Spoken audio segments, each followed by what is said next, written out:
Good morning students. आज इस video में हम श्री जयशंकर प्रसाद कृत ऐतिहासिक नाटक ध्रुव स्वामिनी के मुख्य पात्रों के विषय में चर्चा करेंगे। पात्रों की दृष्टि से ध्रुव स्वामिनी को एक सफल नाटक कहा जा सकता है। नाटक के अध्ययन करने पर हमारे सम्मुख मुख्यतः 8 या 9 पात्र उभर कर सामने आते हैं, जो कि इस प्रकार हैं: ध्रुव स्वामिनी, चंद्रगुप्त, रामगुप्त, शिखर स्वामी, कोमा, मंदाकिनी तथा मेहरदेव। ध्रुव स्वामिनी को इस नाटक का सर्वाधिक प्रमुख पात्र कहा जा सकता है। संपूर्ण नाटक उसी के चरित्र के इर्द गिर्द घूमता है। वह चंद्रगुप्त की वाग्वधता है, परंतु उसका विवाह छलपूर्वक अयोग्य रामगुप्त से हो जाता है। वह अपने वैवाहिक जीवन से पूर्णतः असंतुष्ट है तथा मन ही मन चंद्रगुप्त से प्रेम करती है। चंद्रगुप्त की सहायता से ही वह अपनी समस्याओं होती है। नाटक के अध्ययन करने के आधार पर हम ध्रुव स्वामिनी के चरित्र की निम्नलिखित विशेषताओं को प्रकट कर सकते हैं। सर्वप्रथम, ध्रुव स्वामिनी एक विवश तथा दुख के शिकार पात्रा के रूप में प्रकट होती है। नाटक के आरंभ में ध्रुव स्वामिनी एक निरह और विवश नारी के रूप में प्रकट होती है। अपने वैवाहिक जीवन की विडंबना से वह दुखी है। उसे पति तो मिला, परंतु मधुर, विलासी, कायर और अयोग्य। उसका अनमेल राक्षस विवाह उसकी अंतरात्मा को कचोटता रहता है। वह यह सब विवश भाव से सहती है। वह महारानी होते हुए भी सब अधिकारों से वंचित है तथा उसे एक बंदी के समान रखा जाता है। अपनी विवशता व दुख को प्रकट करते हुए वह अपनी दासी खड्गधारणी के समक्ष भी अपने दुख को प्रकट करती है। अतः हम कह सकते हैं कि ध्रुव स्वामिनी विवश व दुख के शिकार पात्र है। पति द्वारा अपमानित ध्रुव स्वामिनी का वाग्दान चंद्रगुप्त के लिए हुआ था, परंतु शिखर स्वामी के छल के कारण उसका विवाह रामगुप्त जैसे मधुर, कायर और भीरू व्यक्ति से हो जाता है। वह समझता है कि ध्रुव स्वामिनी चंद्रगुप्त से प्रेम करती है, अतः रामगुप्त सदैव उसकी उपेक्षा करता है, उससे बात तक नहीं करता। यहाँ तक कि वह शकराज के घृणित प्रस्ताव को भी स्वीकार कर लेता है। यही नहीं, वह सदैव ध्रुव स्वामिनी के चरित्र पर भी लांछन लगाकर उसे अपमानित करता रहता है। अतः हम कह सकते हैं कि ध्रुव स्वामिनी पति द्वारा अपमानित पात्रा के रूप में हमारे सामने आती है। पति परायण अबला, पति की उपेक्षाओं व अपमानों के शिकार होने पर भी ध्रुव स्वामिनी एक भारतीय पति परायण पत्नी के रूप में हमारे सामने आती है। वह अपनी विषम जीवन से समझौता करना चाहती है। वह अपने पति के पांव पकड़कर अपने नारित्व की रक्षा की भीख मांगने में भी संकोच नहीं करती। वह पूर्ण आत्मसमर्पण के लिए प्रस्तुत हो जाती है। अतः हम कह सकते हैं कि ध्रुव स्वामिनी एक पति परायण अबला के रूप में हमारे सामने आती है। आत्मसम्मान की रक्षिका, हालांकि रामगुप्त से ध्रुव स्वामिनी अपने नारित्व की भीख मांगती है, परंतु जब घोर अपमान के साथ रामगुप्त उसकी याचना को ठुकरा देता है तो उसका आत्मसम्मान जागृत हो जाता है तथा वह स्वयं अपने आत्मसम्मान की रक्षा का भार वहन करने को तत्पर हो जाती है। वह कहती है, ओह, तो मेरा कोई रक्षक नहीं, मैं अपनी रक्षा स्वयं करूंगी। मैं कोई शीतलमणि वस्तु नहीं हूँ जिसे कि उपहार में दिया जा सके। अतः हम कह सकते हैं कि ध्रुव स्वामिनी आत्मसम्मान की रक्षिका के रूप में हमारे सामने प्रकट होती है। तर्कशील, ध्रुव स्वामिनी एक तर्कशील स्त्री है। नाटक में वह अनेक स्थलों पर अपने तर्कशील होने का प्रमाण देती है। यथा जब रामगुप्त यह सुनकर कि पहले ध्रुव स्वामिनी का संबंध शकराज से ही स्थिर हुआ था, शकराज के प्रस्ताव को मानने की कोशिश करता है, तब वह तर्क करती हुई कहती है, महाराज, किंतु मैं भी यह जानना चाहती हूँ कि गुप्त साम्राज्य क्या स्त्री संप्रदान से ही बड़ा है।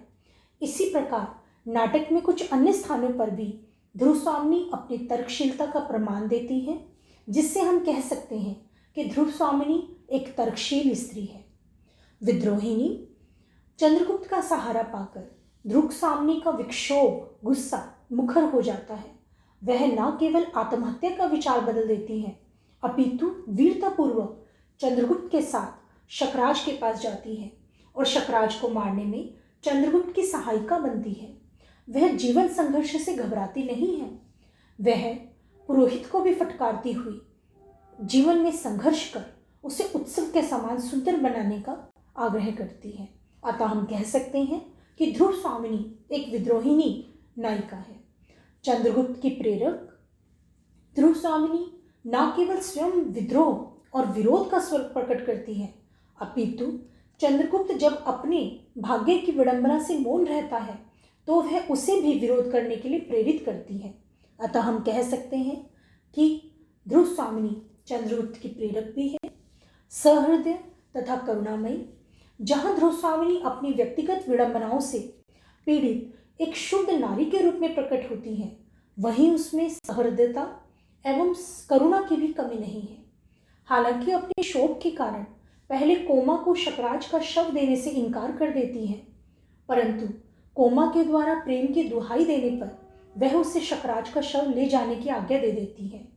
इसी प्रकार मेहरदेव और कोमा की रामगुप्त द्वारा निर्मम हत्या करने पर भी वह शोक प्रकट करती है, जिससे कि हमें पता चलता है कि ध्रुव स्वामिनी एक सहृदय तथा करुणामयी नारी है। चतुर, ध्रुव स्वामिनी चतुर तथा बुद्धिमान स्त्री है। वह अपनी चतुराई से सामंत कुमारों को ठीक समय पर उचित शब्दों के प्रयोग से अपने पक्ष में कर लेती है। पुरोहित की सहानुभूति अपने प्रति भी बना लेती है तथा चंद्रगुप्त को भी विद्रोह करने के लिए प्रेरित करती है। अतः हम कह सकते हैं कि ध्रुव स्वामिनी एक चतुर तथा बुद्धिमान स्त्री है, जो कि परिस्थितियों के अनुसार उन्हें अपने अनुकूल बनाना जानती है।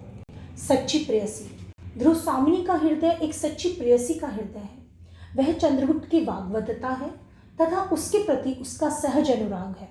वह अनेक स्थलों पर अपने अनुराग को प्रदर्शन भी करती है। जब चंद्रगुप्त अकेला शक शिविर में जाने की बात करता है तो वह उसकी भुजाएं पकड़कर उसे वहां जाने से रोकती है, जो कि उसकी सच्ची प्रेरणा भावना को प्रकट करता है।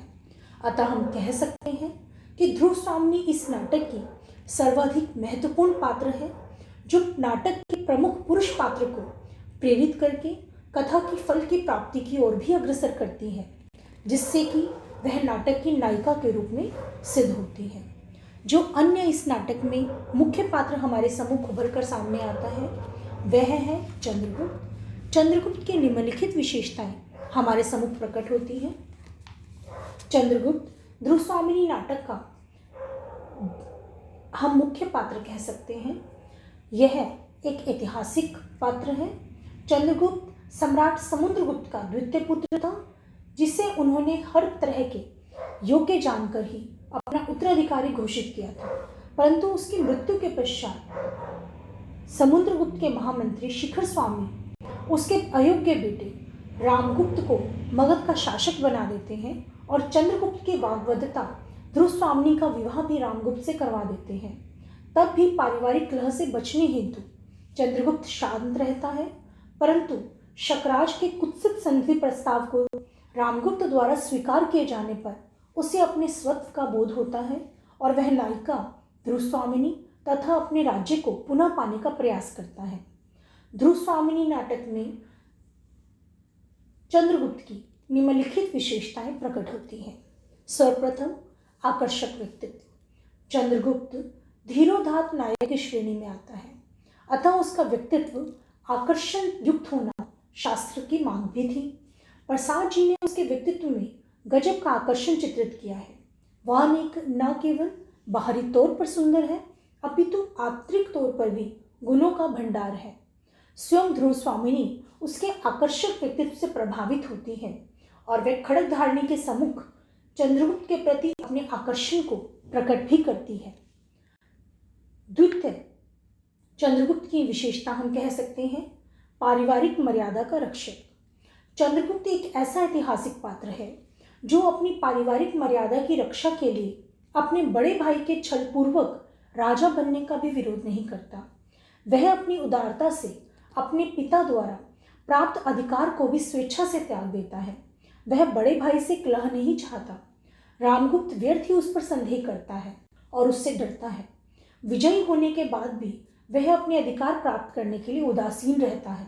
अतः हम कह सकते हैं कि चंद्रगुप्त पारिवारिक मर्यादा का रक्षक के रूप में हमारे सामने आता है। राष्ट्रभक्त, इस नाटक में प्रसाद जी ने चंद्रगुप्त को एक राष्ट्रभक्त नायक के रूप में चित्रित किया है। उसे पता है कि उसके पिता ने अपनी विजय यात्रा के दौरान शकराज को युद्ध में बुरी तरह पराजित किया था, परंतु अब उसके पिता की मृत्यु के पश्चात जब शकराज उसके बड़े भाई रामगुप्त, जो कि एक अयोग्य शासक है, के पास युद्ध अथवा संधि प्रस्ताव के रूप में ध्रुवस्वामिनी और सामंतों की स्त्रियों की मांग भेजता है, तो चंद्रगुप्त का राष्ट्राभिमान, चरित्र, अपनी राष्ट्रभक्ति और कुल मर्यादा के चलते हुए यह घृणित प्रस्ताव सहन नहीं कर पाता और शकराज के साथ द्वंद्व युद्ध करके वह उसे मार देता है तथा अपने देश एवं ध्रुवस्वामिनी की रक्षा करता है। अतः हम कह सकते हैं कि चंद्रगुप्त एक राष्ट्रभक्त पात्र है, निस्वार्थ प्रेमी। चंद्रगुप्त एक और राष्ट्र और साम्राज्य गौरव की रक्षा हेतु अपने प्राणों पर खेल जाता है, दूसरी ओर ध्रुवस्वामिनी के प्रति अपने स्वाभाविक प्रेम का भी वह निर्वाह करता है। वह अपनी प्रेमिका के लिए बड़े से बड़ा त्याग करने को दम रखता है। शकराज को मारकर वह ध्रुवस्वामिनी के नारित्व की रक्षा करता है। विजयी होने पर भी वह ध्रुवस्वामिनी को पाने के लिए व्याकुल नहीं होता, ना ही उसे राज्य का लोभ होता है और ना ही नारी का। अतः हम कह सकते हैं कि चंद्रगुप्त एक निस्वार्थ प्रेमी है, नारी सम्मान का रक्षक। चंद्रगुप्त का चरित्र नारी के प्रति सम्मान भाव रखता है, अतः वह नारी सम्मान की सुरक्षा के प्रति सदैव सजग रहता है। यही कारण है कि जब ध्रुवस्वामिनी से उसे पता चलता है कि रामगुप्त ध्रुवस्वामिनी को भेंट स्वरूप शकराज को देने जा रहा है, तो उसका खून खोल उठता है और वह यह कहता है कि महादेवी, जिस मर्यादा के लिए, जिस महत्व को स्थिर रखने के लिए मैंने राजदंड ग्रहण न करके अपना मिला हुआ अधिकार भी छोड़ दिया, उसे मैं यह स्वीकार नहीं कर सकता। अतः हम कह सकते हैं कि चंद्रगुप्त नारी सम्मान का रक्षक है, कूटनीतिक और चतुर। चंद्रगुप्त बहादुर तथा राष्ट्रभक्त होने के साथ साथ कूटनीतिज्ञ और चतुर भी है। वह जानता है कि इस समय शकराज ने गुप्त शिविर को दोनों तरफ से घेर रखा है तथा सीधे युद्ध में इस समय उसे जीत पाना कठिन होगा। अतः वह कूटनीति और चतुरता से काम लेते हुए यह सुझाव रखता है कि वह स्वयं ध्रुवस्वामिनी बनकर सामंत कुमारों के साथ शक शिविर में जाएगा और वह ऐसा ही करता है तथा शकराज को मारकर अपने देश तथा ध्रुवस्वामिनी की रक्षा करने में सफल भी होता है। अंतर्द्वंद का शिकार।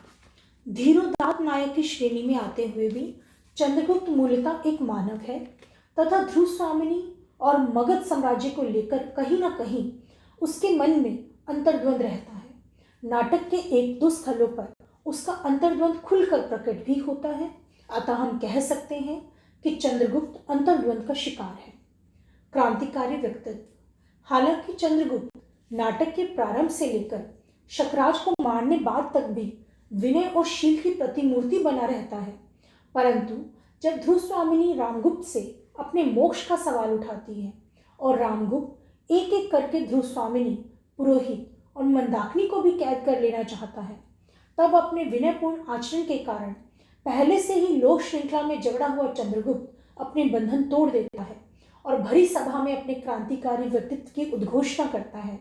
मैं भी आर्य समुद्रगुप्त का पुत्र हूँ और शिखर स्वामी, तुम ये अच्छी तरह से जानते हो कि मैं ही उनके द्वारा निर्वाचित युवराज भी हूँ।